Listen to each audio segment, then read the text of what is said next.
Hello, everyone. My name is Elvis Boatin, and today is going to be another exciting moment, right, on the Winity Africa talk show. Last week we had an interesting conversation where, on the same series, where we are looking at how the African nations actually existed before the advent of the colonial masters, right? And we talked about Yoruba land. Today we are going to look at something really interesting, still in the same line of prehistoric Africa. Like today we're going to talk about the Ashanti people. But to do justice to this topic, we're not just going to delve right into it. We're going to trace the history. Okay, this Ashanti people, who are they? How did they come about, right?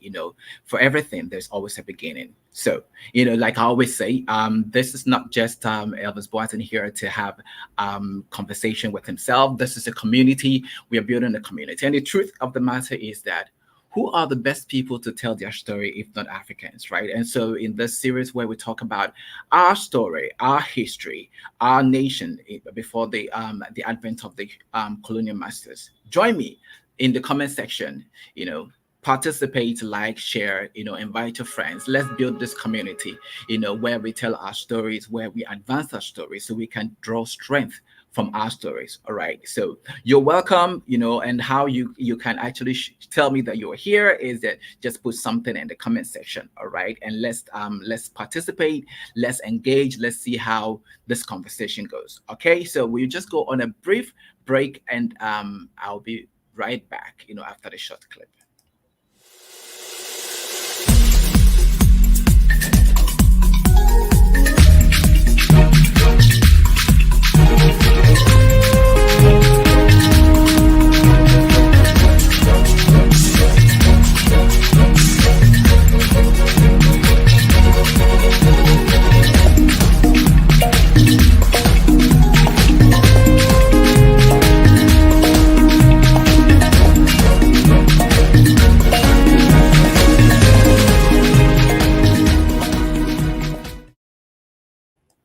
All right, welcome. Right, and very interesting conversation that we're having here today.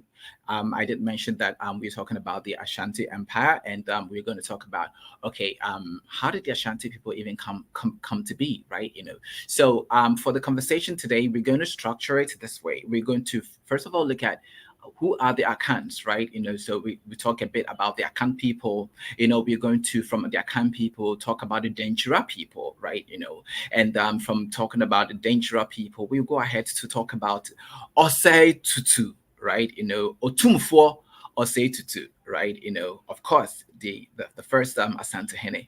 We would maybe a bit here and a bit there. We'll probably talk about Obiri Yabua, who happens to be the uncle of Osei Tutu.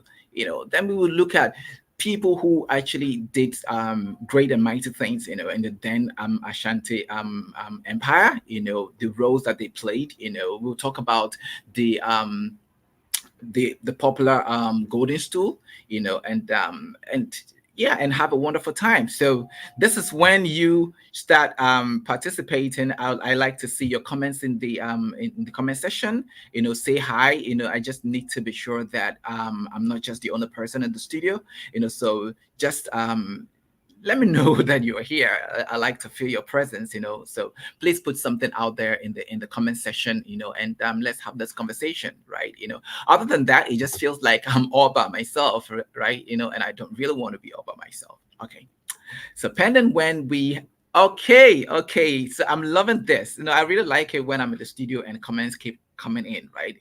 So I have Mr. Kenneth here joining from Accra. Mr. Kenneth, you are welcome. It's really good to have you on the show. Thanks for always being very supportive and always popping in, and commenting and making contributions. I would like to have more people join the show, so that we can have this conversation. The whole idea about this, series is to really get to delve into our history, to draw strength and courage, because in the modern society, sometimes people just think that, who are Africans? We don't even know who they are, and it's really not. I don't think it's really a positive. It's positive thing when we allow our African story to be told by non-Africans, right? Oh, Mr. Kenneth says that. Oh, why show my comment? Yeah, yeah, so I'm just reading the comments because, oh, yeah, so let me see. So, yeah, so Mr. Kenneth joining from Accra, Accra. Yeah, and it's really interesting, right? So we're going to talk about the Ashanti Empire, and by the time you're done, going through the conversation, I'm sure that Mr. Kenneth will be able to relate to a lot of things because he's in Ghana, and he's joining from Accra, Ghana. Okay. Yeah. Thank you too, Mr. Kenneth, for joining. All right. So please let's follow the wonderful leadership of Mr. Kenneth, as he has joined, and let all of us also join the comment session and let's have this conversation. So the Ashanti Empire, right? Within the 30 minutes that or thereabout that we have, let's just delve right into it. So I did mention that before we talk about the Ashanti Empire, we will talk about the Akans, right? And try to like, a bit like, okay, who are these Akan people? Now, history has it, and legend also has it, like different people have different things to say about the Ashantis, right? And the Akan people. But like history has it that these Akans, right, actually originated from Egypt.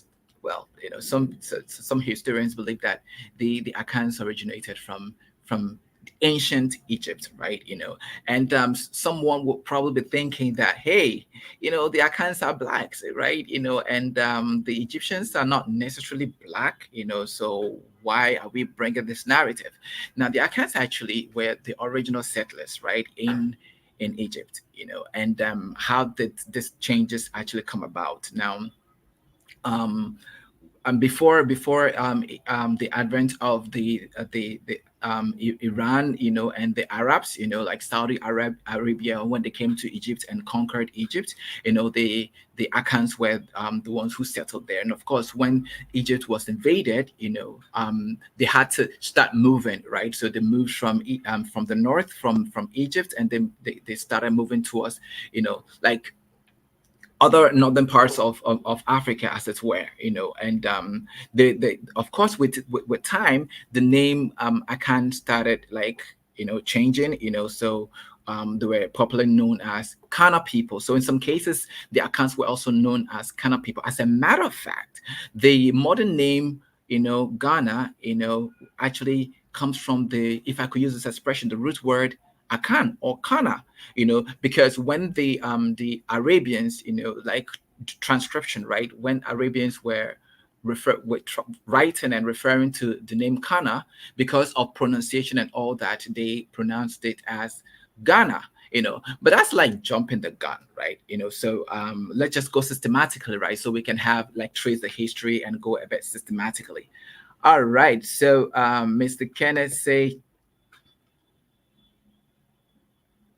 oh, okay. So I think I've already read this comment. I thought it was a different comment. I think I've already read this. All right. All right. So back to the origin of the Akans. So from Egypt, of course, Egypt was, as a matter of fact, the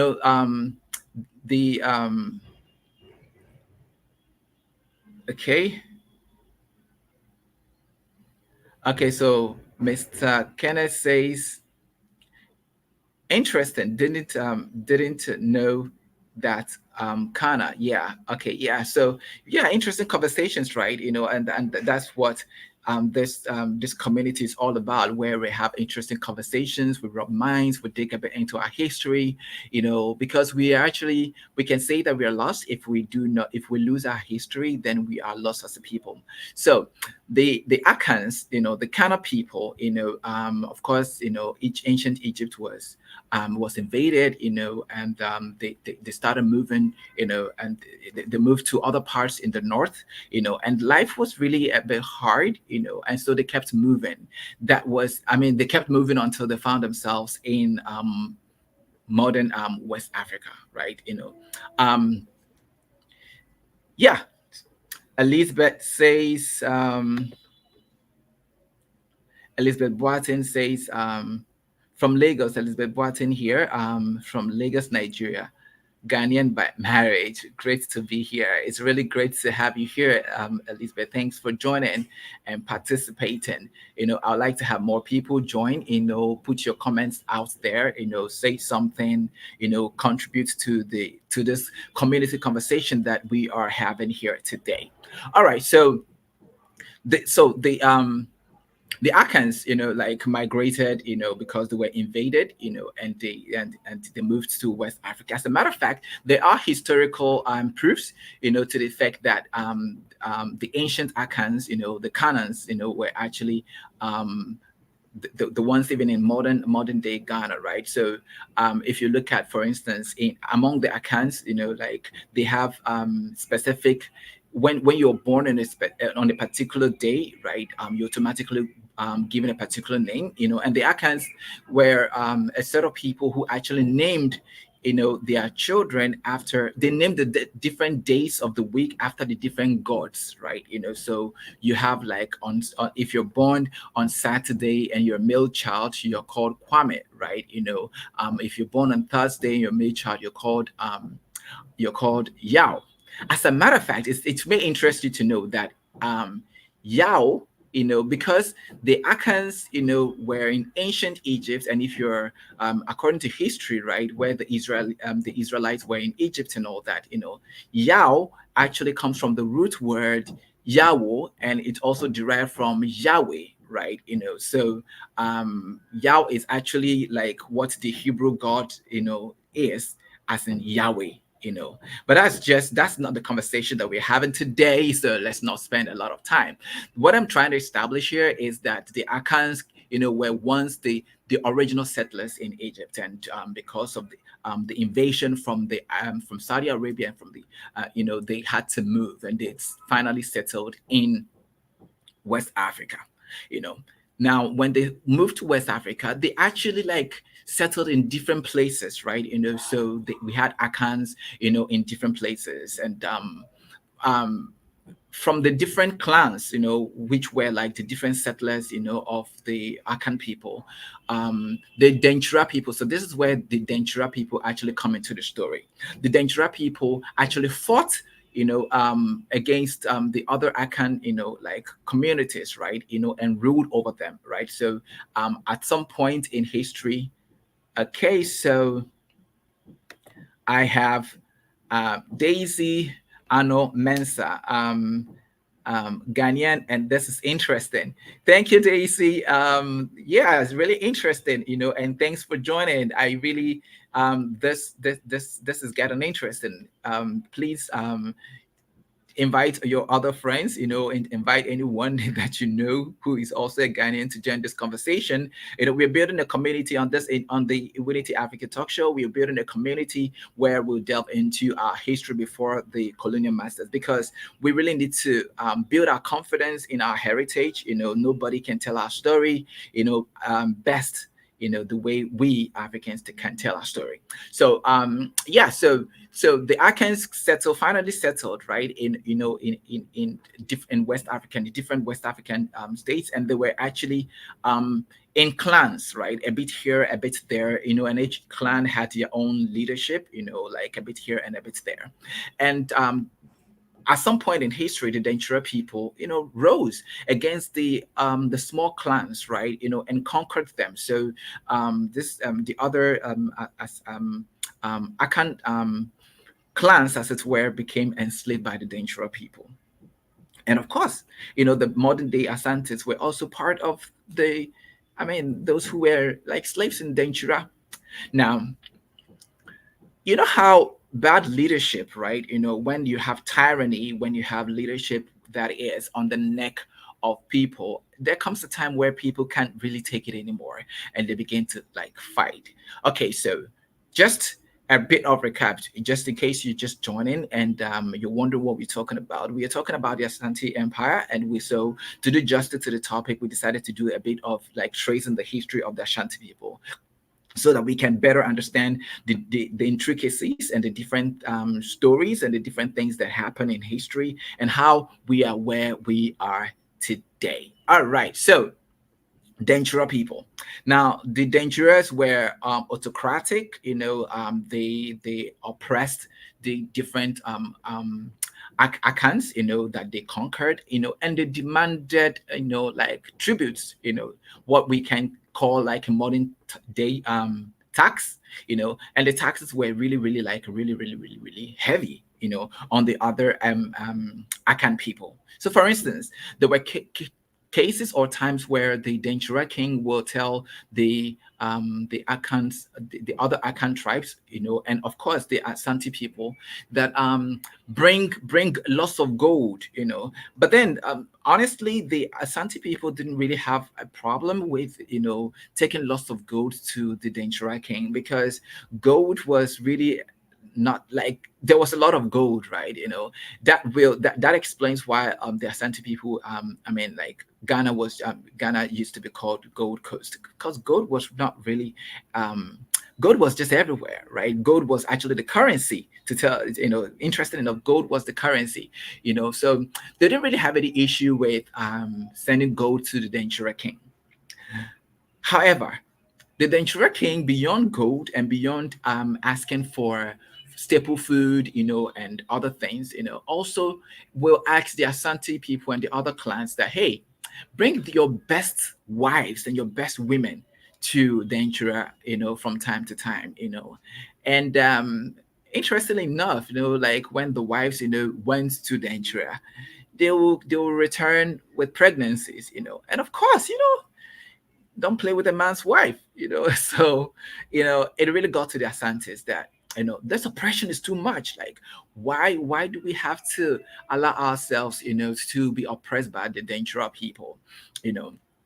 And so that is a bit of the a bit story about the Denchira people. Now, these Denchira people were rich, and they were influential because they were in a position to trade, with the British, right? Because they were in control of the coastal part of, of the Den community. They owned the coast, so they could trade with the British, like when the British will come, through the water, through this the sea, they would trade with gold and other raw materials and all that, in exchange for, they'll give the British gold in exchange for firearms, so they were really, really powerful people. All right, so let's try to tie the story so far. Okay, so Mr. Kenneth says, imagine if someone took photos or videos of this migration. Yeah, that would have been interesting. Imagine that maybe like these things were actually like happening in modern times. We'll probably just be bringing out um, our phones, right? To take selfies and all that. Um, yeah, so humble Laurentus says that Asanteman wasn't part of the Gold Coast then. Yes, very, very true. So Asanteman wasn't part of the Gold Coast then, and as we go through, thank you very much. It shows that we have different people who are participating and also know their history, right? So as we progress in our story, we'll get to know how Asante became part of the Gold Coast. But now that now that Humble has actually brought that, maybe we just go, we just go right, and talk about it now. Gold Coast, as it existed then, right, then were the different tribes that were conquered by the British. Now, the British had it very difficult, to actually conquer the Asante people, because the Asante people were very structured. The Asante people were had military might. The Asante people, were a formidable set of people. Now, as we progress in this conversation, we'll get to understand and appreciate how it was difficult and practically impossible for the British people to conquer the Asante people. All right, so yeah, thank you so much, Humble Laurentius, for that wonderful contribution. Okay, so the Strategy Club says that the Strategy Club is a tribe of emerging entrepreneurs operating in Africa with a big vision but scanty resources. great, but no godfather ready to bootstrap the adventures and escalate impact or income. Solopreneurs, digipreneurs, and entrepreneurs are welcome. We are glad to be here. Um, Locally made African entrepreneurs and consumer goods. Yes, so like I did mention, and I always will mention that, as emerging entrepreneurs and as people, young Africans who want to read about their history and build a community, it is always good to have that community of entrepreneurs, a community of people who are helping one another to rise and to take their you know, products which are locally made on a global scale. And so if you're watching me out there, you're listening to me out there, and you want to be a part of that community, that tribe, that gives you that support system to put your products and services out there, truly, the Strategy Club is where it's to be, right? So please, tell someone to tell someone to be a part of the Strategy Club. Thank you very much. All right, so I'm tracing our history and the story, as it were. So we talk about Osei Tutu, right? Now Osei Tutu happens to be the first, Asantehene, which means the king of Asante, right? And so, what exactly is the story of Osei Tutu? All right. Now, Osei Tutu, the culture back then was that Osei Tutu was a royal, and since the Akans, were paying tribute to the Denchiras king, um, every time that like a royal is born, they will send the royals to Denchira, right, to serve. So that was the case for Osei Tutu. When Osei Tutu was born, he was sent to Denchira. It will also shock you, to know that. So I'm just mentioned this as an aside, that Osei Tutu's mother, had a bit of difficulty in having children, and so Tutu is not the surname of Osei Tutu, as it were, if I could put it that way. Tutu actually used to be the name of a god, a place and the name of a god, So when there was a bit of difficulty in the mother of Osei, Osei, when it was difficult for the mother to give birth, they actually went to Tutu, and they did the incantations, and so when the mother, became pregnant based on the the different incantations and the different things that were done in Tutu, they actually named him after that god and after that place, and so that's how he got his name, Osei Tutu. So that's just a bit of that. Okay. So Mr. Kenneth says, do we know how these details were documented? And so these details, well, so they are just like most African countries, right? Um, most African countries were actually like transferred through oral literature, right? Where you tell the stories, and some of them were actually like hidden in songs that were actually like sang in those days, so those were like those were some of the ways that the history, our legendary history, were actually like communicated. Yeah. And of course there were also like a lot of signs and symbols, that were being used, back then, to communicate history, as it were. Okay, so Osei Tutu was a royal, and so being a royal was sent to Denchira to serve the Denchira kingdom. Of course, there he learned a lot, from the Denchira people about, politics, about, state, about craft, and about economies, and about diplomacy, and he was also going to, at some point have an encounter with Okomfo, Anokye, right? And these two people were going to work together, to make history, right? So whilst Osei Tutu was in Denchira, he had a relationship with the niece of the Denchira king, and fortunately, unfortunately, got her pregnant, and so he knew that, I mean, like the Denchira king, wanted to cut his head, like wanted to really have him, killed, because who are you? Like, you are a commoner, you are a slave, and we are royals, and you are impregnating a royal. So they really wanted to like have his head, as it were. So he had to escape, right? Now, when he escaped, he went to Aquaman, or what we also can call Equiapem, right?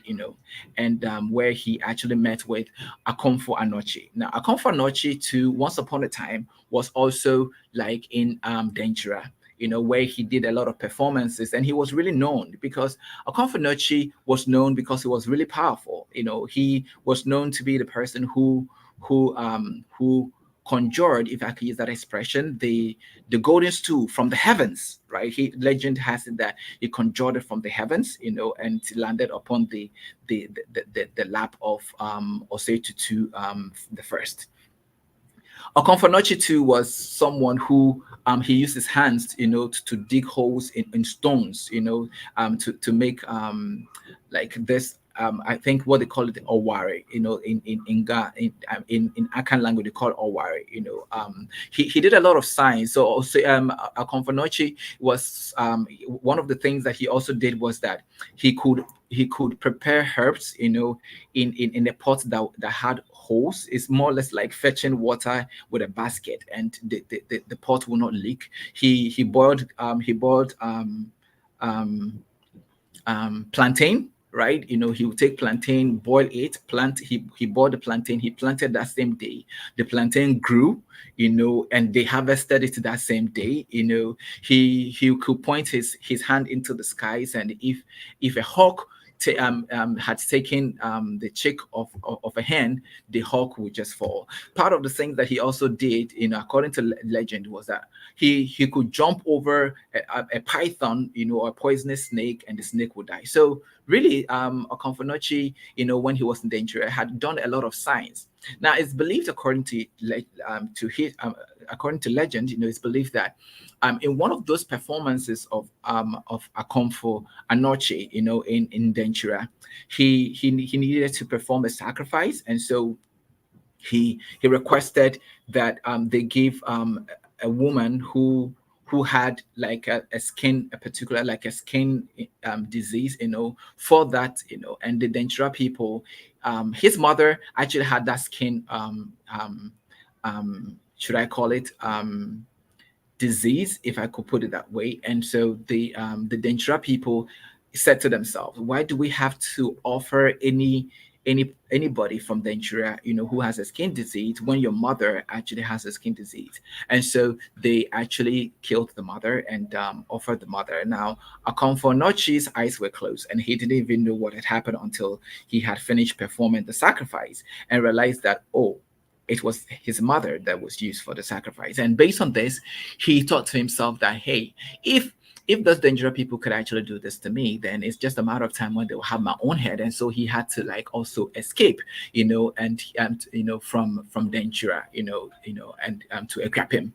So now here we have Osei Tutu, escaping for his dear life because he had impregnated the niece of the king in Denchiras. And here we also have, Okomfo Anokye, also escaping to equip him, because because he feels like his life wasn't safe, and so Osei Tutu meets with Okomfo Anokye, and there they bond and they begin to, like they just bond, and when it was time for Osei Tutu to come back to Asante, but then it wasn't called Asante, it was called Kweman, when it was time for him to come because his uncle, Obiri Yabua, had died, he came all the way with Okomfo Anokye. All right. And so we have succeeded so far in telling the story. And so where we are is Osei Tutu coming to Kweman, with Okomfo Anokye, right? Because his uncle, had died. And so he was next, to be king. All right. Elizabeth Barton say this is interesting. Yes, thank you so much, Elizabeth Barton. This is really interesting, right? So where we are is that here. So right now we are in Kwemang, where Osei Tutu, has is with Okomfo Noche. Now Osei Tutu also came with lots of people from Kwemang, from Aquaman, or Equiapem, to Kwemang, and this is where everything begins, and this is where the Asante Empire actually like starts. Now, Okomfo Nochi was not just was Okomfo means like priest, of course, in those days we didn't have like pastors and prophets, so they had the fetish priests or the herbalists and all that. And he was very, very powerful. Not only was he powerful in magic, and he was also a very, very wise person, And mind you, he also has the historic advantage of the Denchiras people because he grew up, and performed amongst them. All right.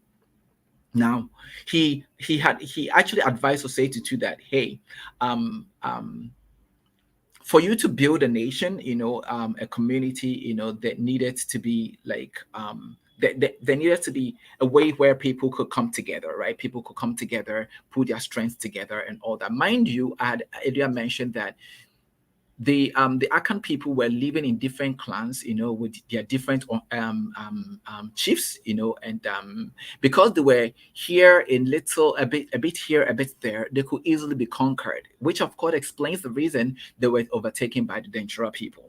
And so, um, I mean, like how does everything go down? Okomfo advises Osei Tutu and tells him that um, let us bring the different clans, the different Asante clans, to Kwame, and unite them so that we can actually have a lot of strength, manpower, to be able to fight against our enemies. As a matter of fact, the name Asante, is more or less like the English version. The original name is, Asante, which means because of war, you know, because of war. A sign is war. Inti means because, So it will interest you to know that the Asante Empire was actually formed because of war. It is the essence was that, hey, we are all different independent states, if I could use that expression, but because we are constantly plagued by people, and we get enslaved, they attack us, they take our women, let us come together, to form, like, to have that to become a formidable force so that we can fight against our enemies. So Osai Inti Asante, because of war. That is the meaning of Asante. All right. So, how does the wisdom of Okomfo Noche come to play? He told the different chiefs of the different clans of Akans to come on a Friday to come to Kwaiman, and he also did something that was really, really significant. He said, for us to have a community, there has to be a capital, a capital, a place where the seat of power is, a seat of authority, so they came about. So that's how Kumasi came about. Now, what is the story behind Kumasi? Kumasi, so what Okomfo Noche did was that he planted Kuma tree, right? He planted Kuma tree in two different places, and he told the people, he told the different heads of the Akan clans that where the Kuma tree will grow will be the place that had been chosen by the gods, to be the capital of Kwaiman, and so the Kuma tree, the Kuma tree that actually like grew, became the symbol. So from time to time, they will gather under the Kuma tree, to have their meetings, and to deliberate, And so the name Kumasi means Kuma Ase. Ase is under. So in practical terms, Kumasi is under the Kuma tree, you know. Um, um, so that's how the name Kumasi came about, And so back to how he actually brought kind of gained political power for the Asante Kingdom. he told the different Akan clans to bring their stools, right? The black stools. And on the day, which was Saturday, which was Friday, he assembled the different. He said the gods. He told the different clans that the gods will show them a sign. And so when the different heads of clans came to um, Kwaiman, he asked them to that the gods will have them dig a hole. So they dug a very big hole. He told them that the gods will have them put their black stools in that hole. And so the different, because I did mention that the different this clans had their chiefs. So and they came to Kwaiman with their black stools. So that is how the black stools were buried in the holes that were dug, in the hole that was dug, and he buried their stools, right? Which was a very great political move, because the stool is symbol. It stands for your authority, And so, if we're going to form a new community, a new country that will fight against our enemies, we need to be clear about the line of authority, right? Where authority is coming from. We cannot have a formidable force, against our enemies when we have like different leaders, as it were. There has to be a central leadership that the different leaders, respond to and also submit to. And so the black stools of the different clans were buried, and he conjured, like legend has it, and the golden stool came all the way from the heavens, and landed upon the lap of Osei Tutu. And he had told them that upon the person whose lap, upon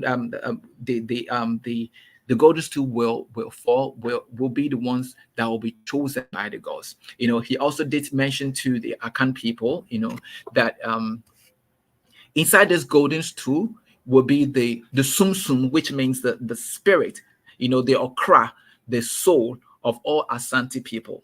So because the Akans are highly religious people, just like other African people, they believe that, okay, in that golden stool is the spirit and soul of all Asante people. And so they gave total and absolute loyalty to the golden stool, and the golden stool still exists, till now. So now we've talked about how the name Asante, came to be. We've talked about how Kumasi, which is the capital of the Asante Kingdom, came to be, which means Kumasi, under the Kuma tree, right?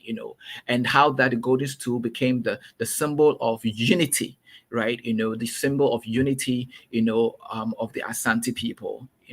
And I must also mention that the golden stool must not touch the ground, according to what Anokye said. So the golden stool, even till present day, Asante Empire sits upon a stool itself. So it's more or less like the source and the source and power of the Asante people. Now there were different wars that were fought, different wars that were fought, some of those wars were fought because the British wanted to have access. They wanted to have access to the gold, in Asante community, and the last war that was actually fought was as a result of the British, desiring to capture the golden stool, But then the Asante people believe that our spirit, our pride, our courage, everything that makes us who we are, is in the golden stool. And so it meant that if the golden stool was, and nobody should sit on it, right? If you defile the golden stool by sitting on it, even the Asantehene does not sit on the golden stool, right? The golden stool, is a symbol of authority, right? So when the British wanted to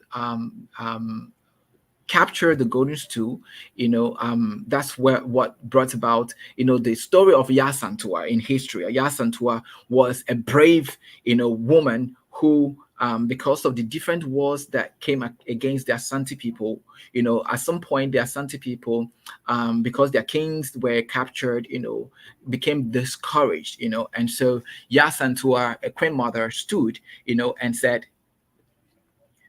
if you men will not fight, then I, a woman, will fight. I will mobilize my fellow women and we will fight, and that's what happened. And of course, the women feeling like, how can we allow a woman to go and fight on our behalf, join the war? So the war to protect the Golden Stool was actually led by Yasantua, and when the battle became very fierce, Yasantua, said to herself that she wouldn't allow anyone to actually to take the Golden Stool. So they hit the Golden Stool, and when the British kept pushing, and the Asantes were outnumbered, you know I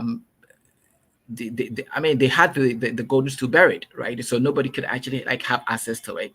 Finally, Yasantua was captured, and was banished, to Seychelles, But then, truly, her spirit, her legacy still even like lives even in present day um Asante Empire, right? So that is about the story of origin, of how the Asante people came to be, how they came from Egypt, to the Sahel part, migrated to West Africa, and they just kept spreading. It is also interesting to know that even the present day Ivory Coast, where are also Asante people, are also Akan people, Togo, present day Togo people, also, once upon a time, are also Akan people, and the present day Asante Empire, are also Akan people. So that is the story of the Akan people, as it were, you know. So that's whilst I try to do that, so that is the story of the Ashanti Empire. Very interesting story. Now, how do we bring this into modern times, right? I believe that in every community, in every society, in every country, there has to be that one thing that is a unifying factor that everybody will be able to die for, right? And so maybe in other countries of Africa and in the world, we may not really have a golden stool that everybody, bows to and kind of gives total allegiance to. But I think that a symbol, metaphorically, we can say, in the different countries of the world, in Africa, that the Constitution is one thing that can be a unifying factor in every country.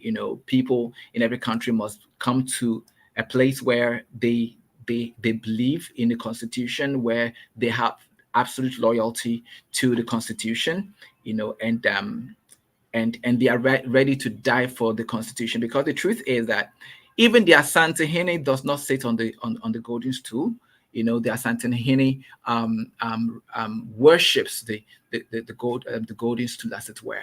So if we in the different societies, whether it is a big community or a small community, there has to be a constitution or certain symbols that all of us will be loyal to, because people change, but then whatever we have agreed to be the laws that bind us, and regulate our human behavior will not change, right? And so if we agree and allow that to be our unifying factor, then that will actually go a long way in strengthening our bonds and making us what we should be as the people.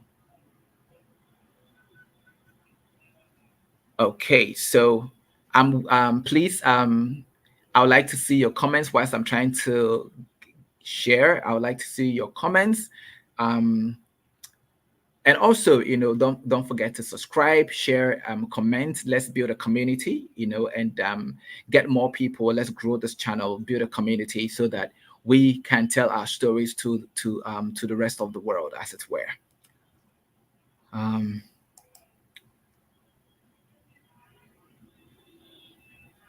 I wanted to share pictures of the kente. For instance, the Akans, have the kente. So if you can see this, I have a bit of this kente dress, around my neck. So I wanted to show a bit of the kente.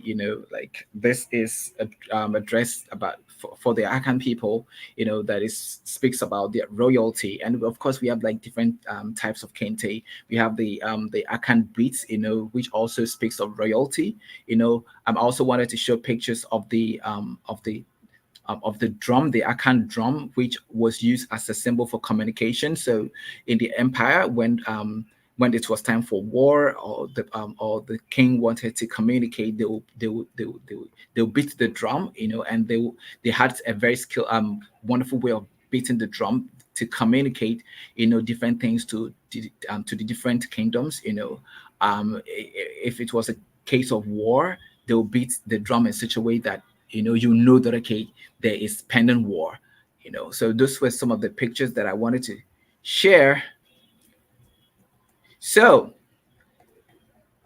this is where we draw the curtains. The Asante Empire. I'm hoping that we are able to put in more comments. I'd like to hear your own part of what you know about the Akan history, and what you also know about the Asante Empire. But a brief recap. So in today's conversation, we were able to trace the history of the Akan people. That they came from Egypt. They were the original settlers in Egypt. And from there, because of the invasion of the Saudi Arabia and other Arab nations, they had to move from there to other northern parts of Africa. Where they also built communities. Then from there moved to West Africa, because of constant invasions. The Akan people are very innovative. They are very hardworking, and so from there when they finally settled in West Africa, they settled in different clans, and unfortunately, because they were in different clans, with different chiefs or kings, it made it very easy for them to be captured. And so they were captured by the Denchiras people, where they became slaves, and from there, from slavery, the last straw that broke the camel's back was when the Denchiras king demanded that, okay, they should bring gold, but beyond just the gold, but that they should bring the best of their wives and women, and it happened not just once, not just twice, but every time that they took the best of their women to the Denchiras king, they returned them when they were pregnant, and they got to the point where they couldn't take it anymore. And true leadership comes from a point where you feel like, what, I've had enough, right? And so the Asante people got to the point where they felt like they've had enough and they couldn't take it anymore. And so when the union between Okomfo and Osei Tutu, Osei Tutu went to Denkyeras because he was royal, and it was part of the laws for a royal to be sent to Denkyeras, right? And so when his uncle, Obiri uncle Yabua died, it became necessary for him to come back, right? To be the king, But then he before he came to Asante, or Kraman, before Kraman Lisa became Asante, he went to Aquaman, also known as Ekrapem, right? Where he united with Okomfo. Then from there, moved to the present day Asante Empire, where Okomfo actually planted the Kuma tree, to become the Kumasi, the capital, and the coming into being of the Golden Stool, which became the symbol of the unity of the Asante people. Until today, the Golden Stool exists, and the Asante Empire still exists, and where their tribes, their traditions are still upheld, and we also did talk about Yasantua, who had to fight to defend the Golden Stool, because the Golden Stool is was and still is a symbol of the unity of the Asante people, was and still is the essence of the Asante people, the soul and the spirit of the Asante people. So I have a question, Samoa, putting, okay, yeah, giving us an emoji. He was